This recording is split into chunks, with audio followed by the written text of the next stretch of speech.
हरियाणा विधानसभा चुनाव प्रचार से कांग्रेस नेता कुमारी सैलजा की दूरी बनाए रखने के चलते राजनीति गर्मा गई है। कांग्रेस हाईकमान और भूपेंद्र सिंह हुड्डा ने जहां सैलजा को लेकर खामोशी इख्तियार कर रखी है, तो बीजेपी से लेकर बसपा तक इस बात को मुद्दा बनाने में जुटे हुए हैं। बीजेपी नेता और केंद्रीय मंत्री मनोहर लाल खट्टर, अर्जुन मेघवाल ही नहीं बल्कि बसपा के कोऑर्डिनेटर आकाश आनंद ने कुमारी सैलजा को अपने दल में आने का ऑफर दिया है। इस तरह हरियाणा का पूरा चुनाव अब कुमारी सैलजा के मुद्दे पर सिमट गया है। कांग्रेस के दिग्गज नेता और पार्टी की दलित चेहरा माने जाने वाली कुमारी सैलजा 12 सितंबर से एक तरह से साइलेंट मोड में है। विधानसभा चुनाव प्रचार में वो अभी तक नहीं उतरी हैं, जिसे विपक्षी दल कांग्रेस के खिलाफ चुनाव में सियासी हथियार बनाने में जुट गए हैं। बसपा और बीजेपी की तरफ से सैलजा को ऑफर पर ऑफर देकर चुनावी एजेंडा सेट किए जाने लगे हैं। अब बसपा प्रमुख मायावती ने कुमारी सैलजा के बहाने दलित नेताओं और अपने समुदाय को साधने का बड़ा सियासी दांव भी चल दिया है। ऐसे में अब देखना होगा कि आखिर चुनाव में किसे नफा और किसे नुकसान पहुंचता है।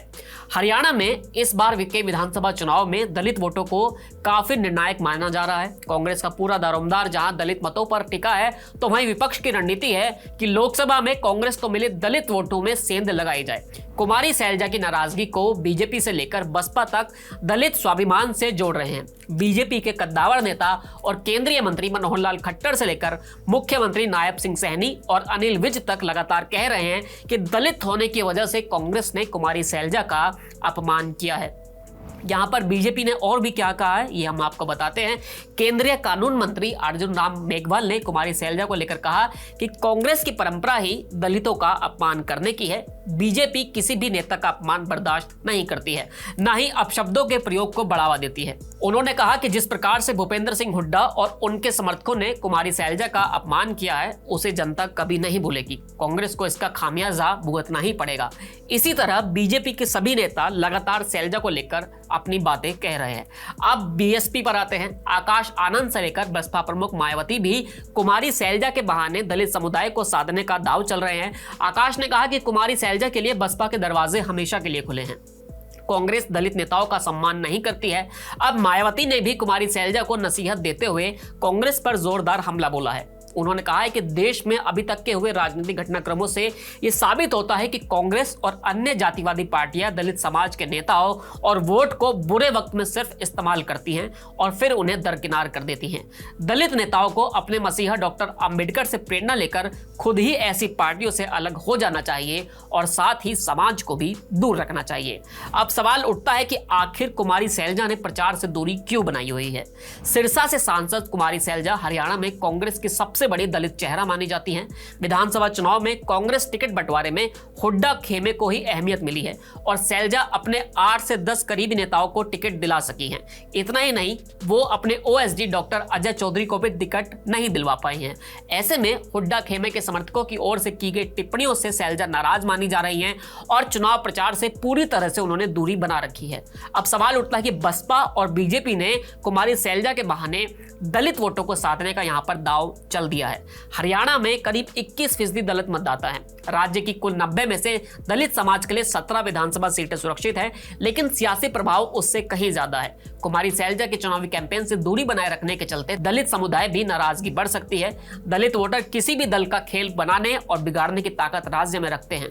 ऐसे में कुमारी सैलजा अगर कांग्रेस से दूरी बनाए रखती हैं, तो कांग्रेस का चुनावी गेम बिगड़ सकता है, क्योंकि कांग्रेस जाट और दलित समीकरण के सहारे ही सत्ता का वनवास खत्म करना चाहती है। अब बसपा से लेकर बीजेपी तक हर कोई सैलजा को यहां पर मुद्दा बना रहे हैं। कुमारी सैलजा का अगर सियासी प्रभाव देखेंगे तो पंचकूला, अंबाला, यमुनानगर, हिसार और सिरसा समेत टोटल 20 विधानसभा सीटों पर उनका एक तरह से असर पड़ता है। सैलजा की नाराजगी इन सीटों पर पार्टी का समीकरण बिगाड़ सकती है। ये सारी सीटें कांग्रेस की पारंपरिक सीटें रही हैं, क्योंकि सिरसा से कुमारी सैलजा इस बार लोकसभा चुनाव जीती हैं और उनकी नाराजगी का लाभ बसपा और भाजपा उठाना चाहती हैं। इसलिए उन्हें अपनी पार्टी में आने का खुला ऑफर भी दिया जा रहा है। सवाल यह भी है कि इस मुद्दे पर भाजपा को किस तरह से लाभ मिल सकता है। बीजेपी को कोटे के अंदर कोटे में आरक्षण देने से कई सीटें पर लाभ होने की संभावना है। दलित बहुल इन 15 से 20 सीटों पर बीजेपी की स्थिति अभी तक अच्छी नहीं कही जा रही है। शैलजा अगर पार्टी में शामिल होती हैं तो इन सीटों पर बीजेपी अच्छा कर सकती है। चुनाव से ठीक पहले बीजेपी की हरियाणा सरकार ने दलित समुदाय को मिल रहे 20% आरक्षण को 2 हिस्सों में बांटकर बड़ा सियासी दांव भी चला था।